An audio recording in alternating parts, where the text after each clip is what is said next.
I just got back from a 4-day backpacking trip, and I need to talk about food because I planned it, I filmed it, I was proud of it, and then I got out on the trail and realized I made a mistake that a lot of backpackers make, especially when they're trying to save money. My food was too heavy, and I felt every single ounce of it. So today I'm breaking down what I packed, why it was heavier than I expected, and what I'm doing differently next time. Hey friend, welcome back to Adventure Seeking. Before this trip, I filmed an entire food planning video and was excited about saving money by using grocery store food instead of the expensive freeze-dried meals. And the money part, it actually worked, but I forgot to think about weight. And out on the trail, weight is everything. Let's get into it. Here's what I packed for 4 days. Breakfast was oatmeal and freeze-dried strawberries. Plus, those single-serve coffees every day, non-negotiable, of course. Of course, the second breakfast was the plan of a bagel and some Skippy peanut butter. Peanut butter. For lunch, there were tuna pouches with crackers, trail pizza, quinoa with chicken pouch. I was going for that no-cook, grab-and-go stuff to eat. It was very easy. Dinners were peak refuel. I had a chicken and rice with applesauce. I had an instant mashed potatoes with beef jerky. And then I had a Mountain House dried meal with another applesauce. The freeze-dried meals were left over from last season, so it didn't cost me much. Plus the snacks, the usual suspects, trail mix, Cliff Bars, peanut butter crackers, fruit snacks, apples, carrots, and of course, Element. Then I added an emergency meal of ramen and beef jerky, just in case. Remember the 10 essentials? On paper, solid menu. Real food, good variety, comfort meals. Nothing too complicated. The estimated cost was somewhere between $35 and $55, compared to the $80 to $100 I could have spent buying freeze-dried meals for every single meal. So I felt good about it. Then I picked up my food bag.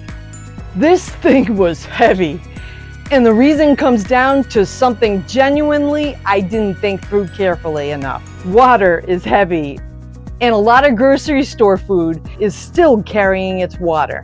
The quinoa packet. I grabbed this thinking easy backpacking dinner, but quinoa pouches are pre-cooked and sealed with moisture in them.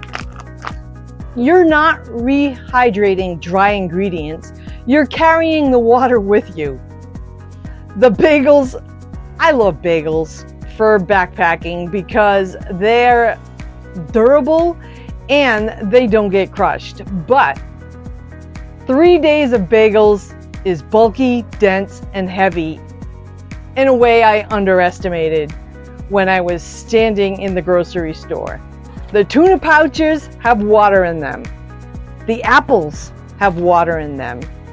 The pizza sauce has water in it. Also, yes, again, the applesauce has water in it.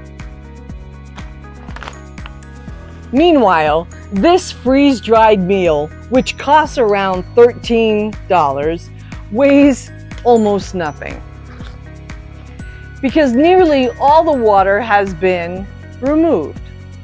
You carry dry ingredients and add water from the stream or what you filtered on the trail. I knew this, I've known this for years, and I still packed food that felt like a small grocery store. Out on the trail, I felt it mostly in the uphill sections. By day 2, I was already thinking about what I'd cut if I had to do it over. Here's what I want you to take away from this, because I don't think the answer is just always buy freeze-dried meals. Every backpacking food choice is a trade-off, and you need to know what you're trading. Every freeze-dried meal is expensive, but they're lightweight and take up very little space in your pack. You're paying for the weight savings. Grocery store food is cheaper, but some of it carries significantly more weight, especially anything that's pre-cooked. The smarter version of what I was trying to do is to mix them intentionally. Keep the lightweight grocery items: instant oatmeal, the ramen, the instant mashed potatoes, the peanut butter, of course, the crackers, the beef jerky. Those are genuinely light and cheap. Be more careful with the heavy ones: the pouched tuna, pre-cooked grains, fresh fruit, heavy sauces. Either swap them out for lighter options or balance them with lighter meals around them. For the longer trips or bigger mileage days, the weight savings from freeze-dried meals might actually be worth the cost, especially for dinners when you want something hot and easy at the end of a hard day. So if I were packing for the same trip again, here's what I would change. I'd keep the instant oatmeal and the ramen, the mashed potatoes, the peanut butter, the crackers, the jerky. They're all lightweight, good value. I'd swap this quinoa pouch for actually dry quinoa. The bagels I'd swap for tortilla chips, same function, way lighter. And the apples and the carrots for dried fruit. And I'd probably lean a little on the freeze-dried leftovers more intentionally, rather than treating them like an afterthought. Small swaps, but on a 4-day trip, they add up.